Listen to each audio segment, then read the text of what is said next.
இன்னும் 3 நாட்களில் புரட்டாசி மாதம் பிறப்பதால் காசிமேடு மீன்பிடி மார்க்கெட்டில் அசைவ பிரியர்களின் கூட்டம் அலைமோதுகிறது.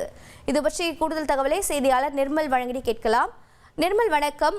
ஞாயிற்றுக்கிழமையான இன்று மீன் வாங்க குவிந்திருக்கும் மக்கள் என்ன கூறுகின்றனர்? வியாபாரிகள் என்ன தெரிவிக்கின்றனர்? விலைவாசி எப்படி இருக்கிறது? தகவல்களை பதிவு பண்ணு.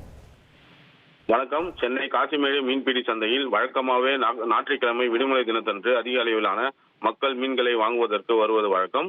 அந்த வகையில் இன்று இன்னும் 3 நாட்களில் புரட்டாசி மாதம் பிறப்பதினால் பெருமாளுக்கு உகந்த நாள் என்பதாலும் பெரும்பாலான மக்கள் அசைவ உணவை சாப்பிட தவிர்ப்பார்கள்.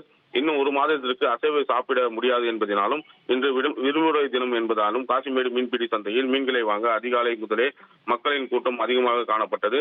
நள்ளிரவு 2 மணி அளவில் ஏல முறையில் தொடங்கும் இந்த வியாபாரத்தில் சிறு வியாபாரிகள் முதல் பெரிய வியாபாரிகள் வரை போட்டி போட்டுக்கொண்டு மீன்களை வாங்கி சென்றனர். மேலும் மக்களின் கூட்டமும் அதிகமாகவே காணப்பட்டது.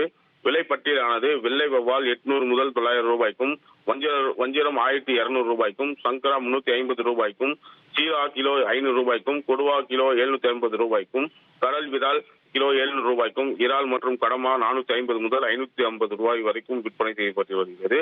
புரட்டாசி மாதம் பிறப்பதனால் மீன்களின் விலை அதிகமாகவே காணப்பட்டாலும் அசைவ பிறவைகள் மகிழ்ச்சியுடன் வாங்கி செல்கின்றனர்.